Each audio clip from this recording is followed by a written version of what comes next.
Hi, welcome back to 345 Delta Foxtrot. My name is David Ferguson. It's been a long time since my last video, and I'm sorry about that, but there's no use crying about it. So let's just get on with the video.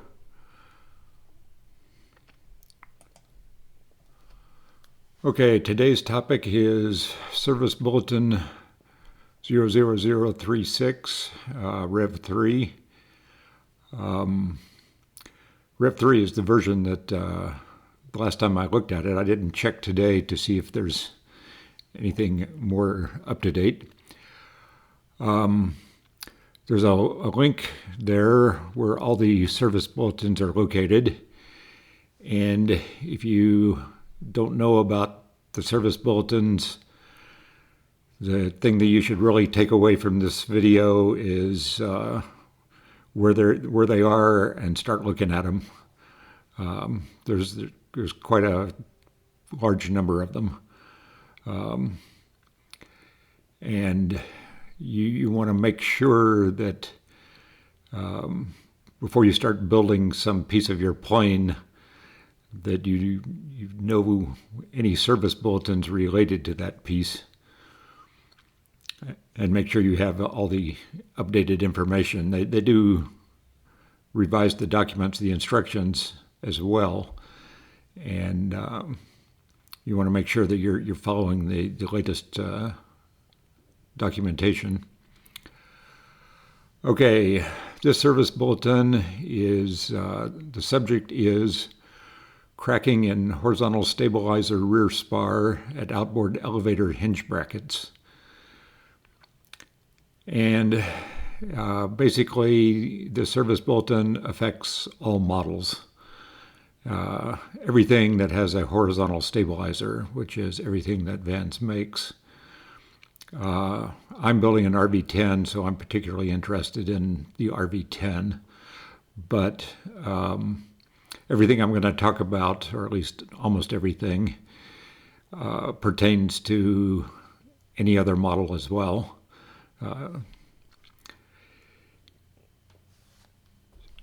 And one other thing I should mention is that I'm changing the naming convention for my videos. I've been numbering them sequentially so that if you're following along, you can watch them in order if you want. But I'm going to start grouping them. This is going to be Dev 1, and Dev stands for deviation. So whenever I deviate from the plans, I'm going to try and make a video about it, what I did and why I did it. And I'll try and group those together under the Dev category and then number them sequentially from there.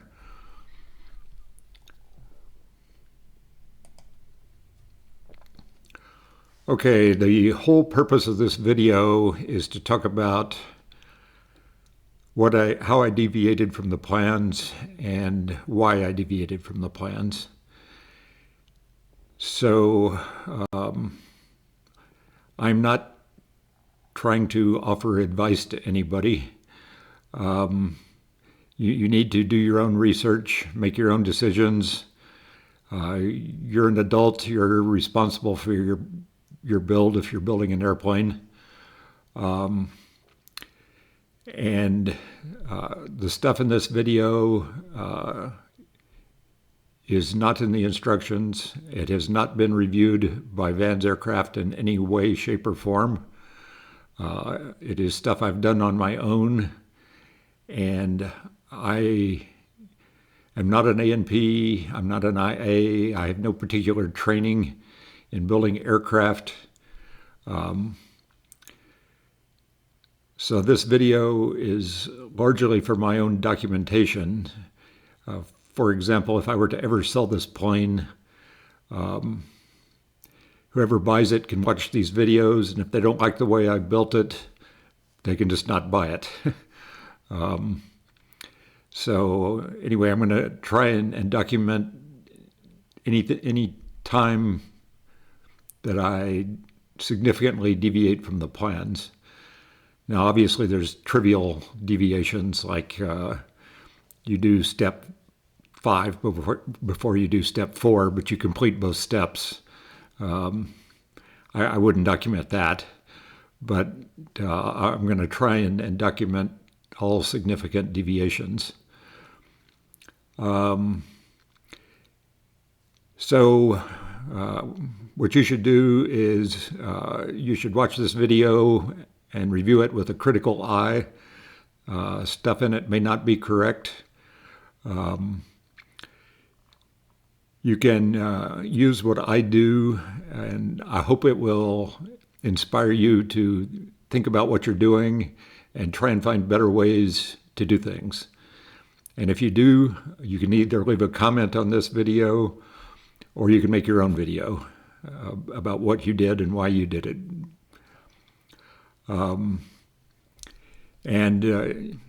As I've already kind of mentioned, you should make your own decisions and do whatever you think is the best way of doing things.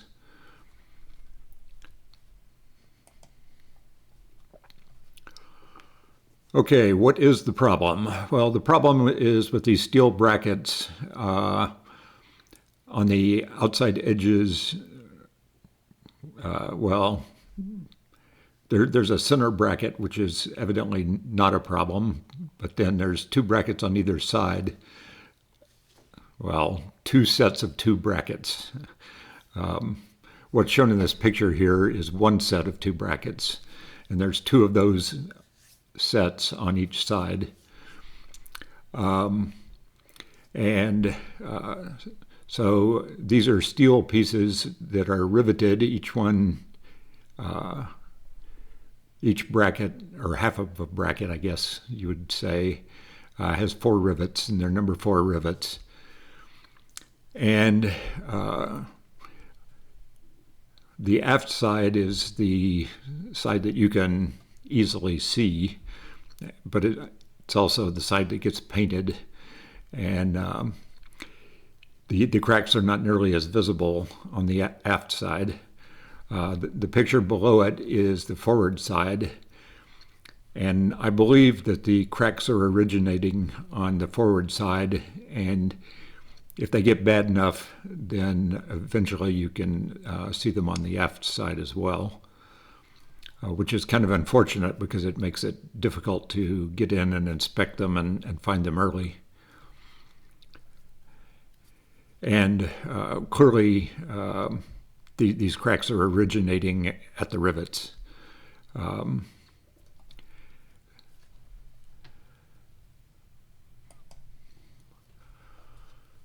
Okay, so what is going on with these cracks? Why are we getting cracks? Okay, this is my theory. You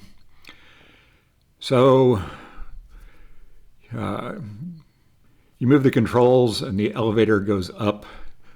Wind pushes on the elevator, pushes the elevator kind of down into the side. The elevator pulls on the steel hinge brackets, and the steel hinge brackets pull on the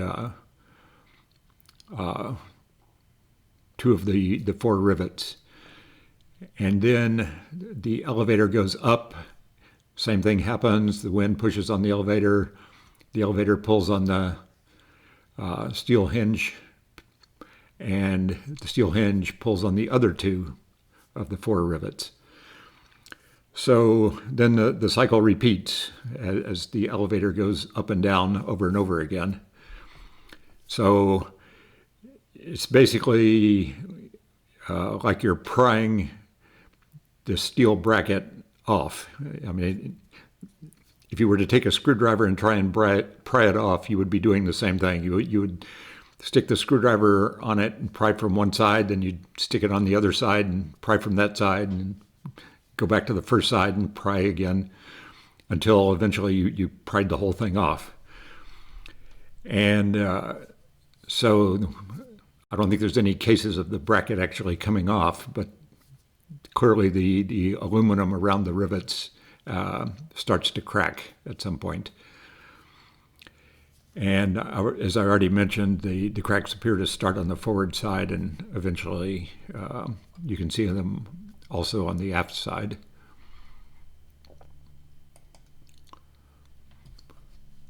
Okay, so what is Van's recommended fix?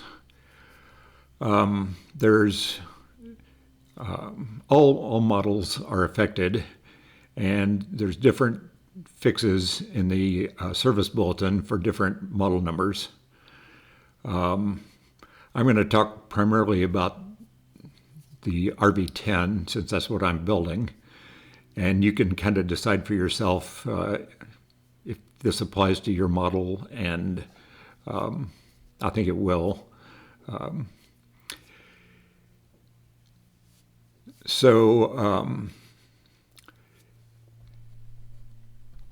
The RV10 has a different horizontal stabilizer than some of the other models, and currently Vans does not have a repair kit or whatever they call it for the service bulletin for the RV10. They do have a repair kit for some of the other models. So one of the things you obviously might want to do if you have one of the other models is just get that kit and follow their instructions and install it. But that's not an option for the RV10. And so in the service bulletin, it says, if cracks are observed on the RV10, please contact Van's technical support and supply photos of the cracks, the airframe hours, and the aircraft type. And it's kind of interesting that Vans is asking for this information, but they do not provide it. This problem has been occurring on other RV models, and in the service bulletin, they do not tell us how many hours these planes that developed cracks had on them, what their aircraft type was, or anything else like that. Whether or not the builder was experienced or a first-time builder, or if the rivets appear to have been riveted properly, or anything like that, which I think is not so good on their part. I think they could have provided a little more information in the service bulletin. Then it says in the service bulletin, if you don't have any cracks, you can just proceed on and do ongoing inspections. Or you can try and do some sort of retrofit yourself by basically adding a doubler. That's what they do for the other models. And you can look at the service bulletin, and it describes the doubler that they provide for the other models, and you can follow that and build one for yourself. Then it says when you go to inspect for this problem, basically you have to look through the lightning holes because the problem appears to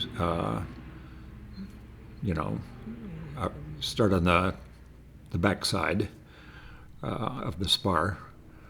And so you definitely want to get in and get a mirror in there, or one of those inspection cameras in there and look at the back side.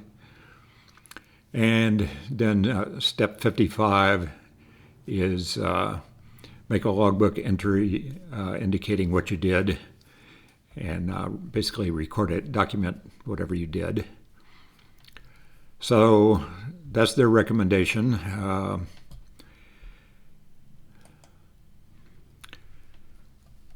So what did I do?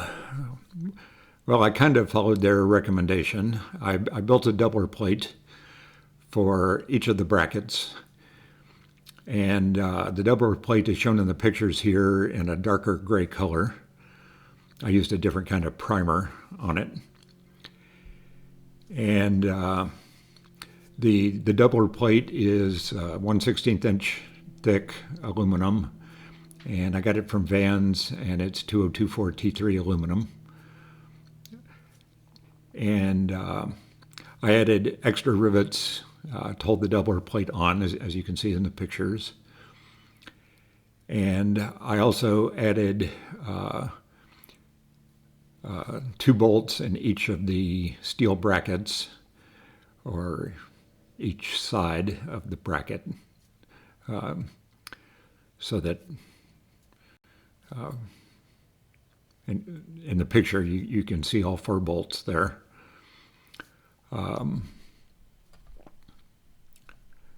And the addition of the bolts is not described in the service bulletin at all.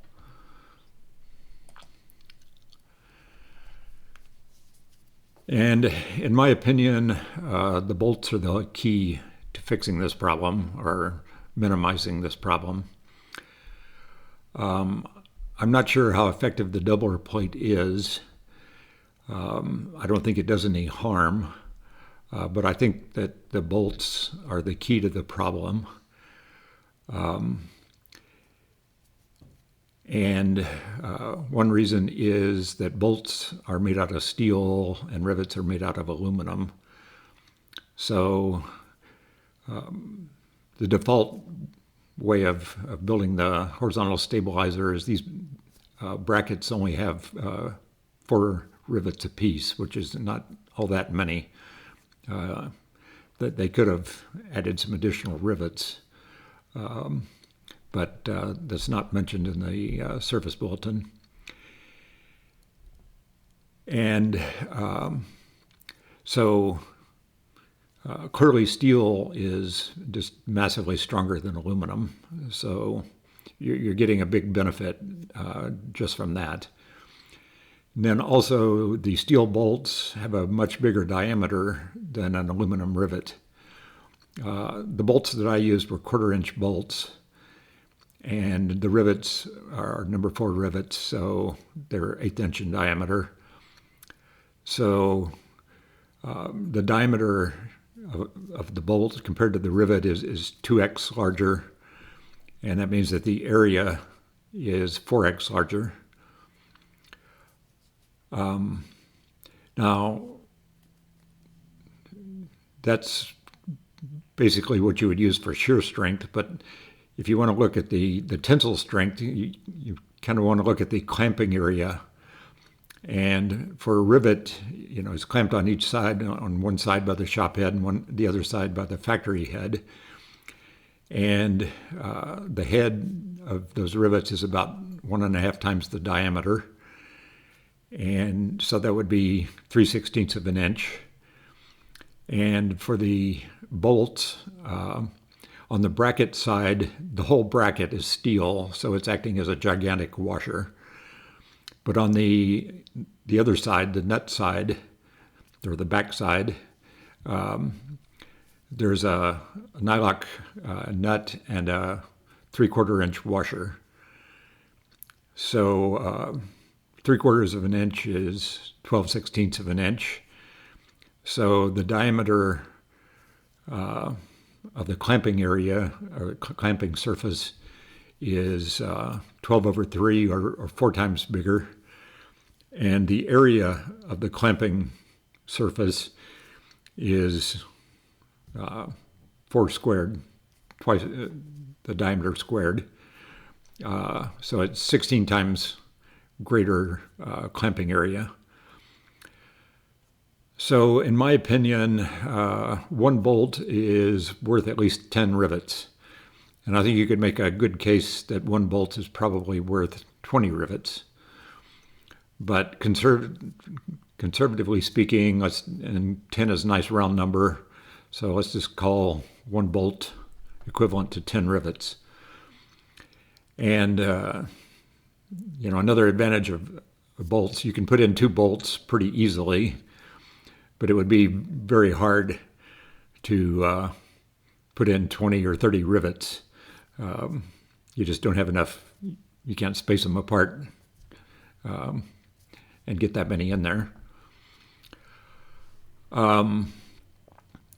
Now, one thing that I did that I probably shouldn't have done is I used grade 8 bolts from the hardware store. Either that or I bought them on Amazon. I don't remember which. But I think Ace Hardware sells grade 8 bolts, and I think Home Depot may as well. And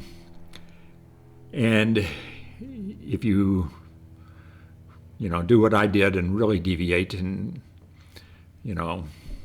use grade 8 bolts, make sure you don't just use any old bolt. Grade 8 bolts are very high quality bolts. I looked up their tensile strength on Google, and it was actually higher than like an AN4 bolt.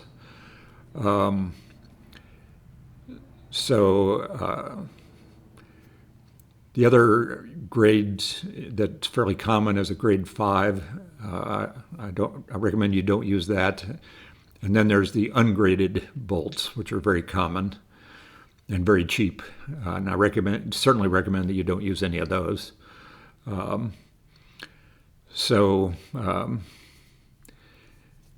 Anyway, that's what I used. And one thing that you might be a little bit concerned about is the nylock nut coming loose with vibration. And so I added some red Loctite 262. There's a zillion different kinds of Loctite with different temperature ratings and things like that. The stuff that I used was the 262 high strength thread locker, and I used nylock nuts. And you may have noticed in the pictures that there's no torque check shown in the pictures, and that's because I took the picture before I put the torque check on there. But you should definitely be using some sort of torque check paint or whatever you call it, goop. The stuff that I use is I get on Amazon. It's called Vibratite. And I've also found that women's fingernail polish seems to work pretty well. And that can be outrageously expensive, like $10 for a teeny tiny little bottle. But they appear to price it based on whether or not it has a funky color that women like. And if you just go with a normal color like red or green or purple or something like that, some nice bright color, you can get a little bottle of nail polish for, I think Walmart has it for just over $1, $1.10, $1.15, something like that. But definitely use some sort of torque check paint.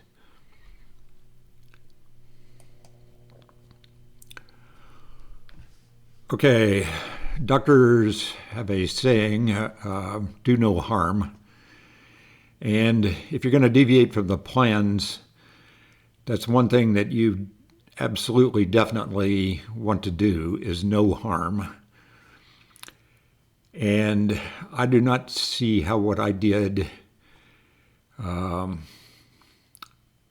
could not be better. It seems to me like it has to be better than the original design, and better than whatever Vans currently has in the service bulletin for an RV10, which is nothing other than inspections.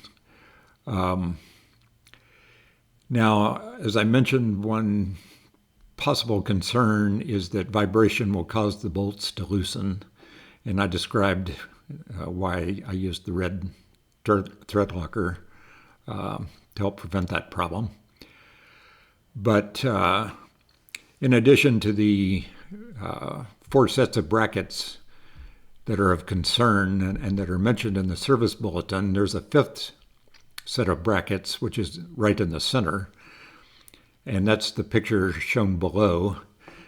And as you can see on that bracket, it's held in by 4 bolts and no rivets. So clearly, if a bolt with a nylock nut is going to vibrate and come loose, this bracket is going to give way. And so it's not like what I did was just totally off in left field. There's something just 2 feet on down in the same spar that also has brackets in it. I'm sorry, also has bolts in it. So I don't, in my opinion, everything I did was extremely low risk and causing no harm. And it certainly seems to me like it is massively stronger than the original design. So it's certainly up to you to make your own decisions, and you can use this as a starting point or a suggestion if you want, but do your own research and make your own decisions.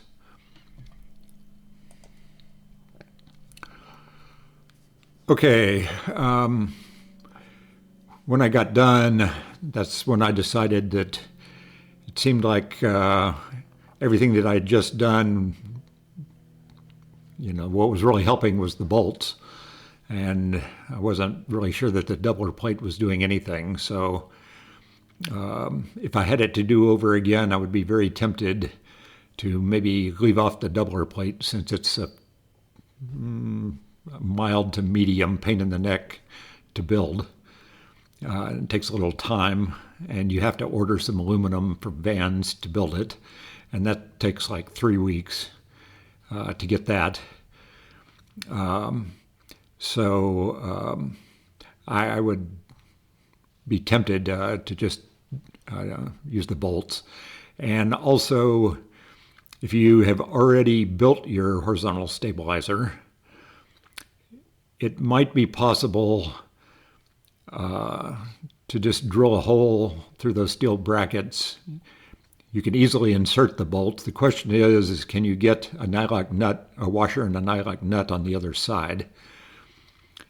And I think maybe if you have long fingers and you mess around and work on it a little bit, you might be able to add get the nut and bolt in there, and you can get a wrench in through the one of the lightning holes. And so if you can get the nylock nut started, then you can get a wrench on it and tighten it up. And so it might be a viable solution for all the people that have already built their horizontal stabilizer. Another option would be to just replace the rivets with bolts. So instead of having 4 rivets, you just drill out the hole and make it a little bit bigger, and put bolts in. I'd be a little bit concerned about the hole being a little bit too close to the edge. Now, fortunately, the edge that you're going to be close to is made out of steel.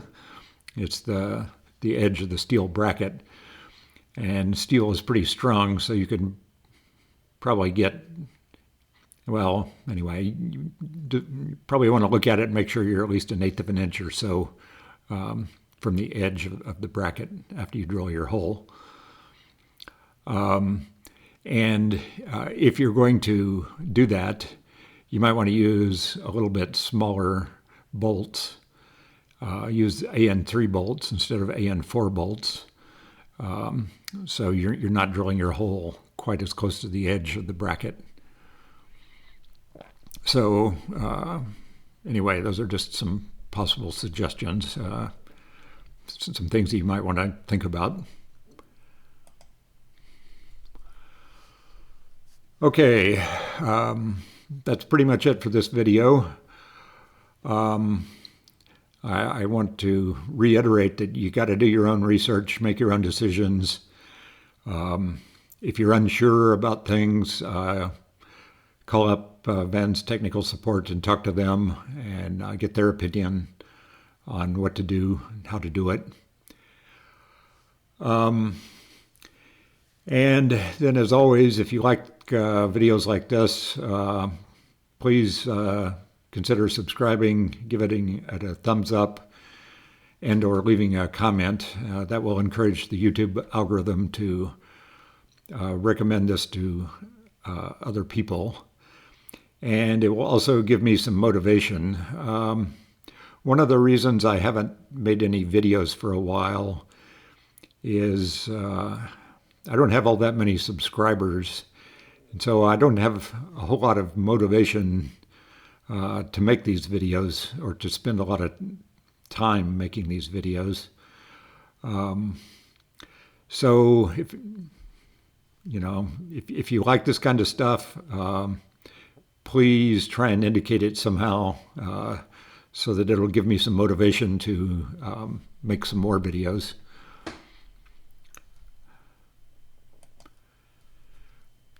And that's it. Thanks for watching.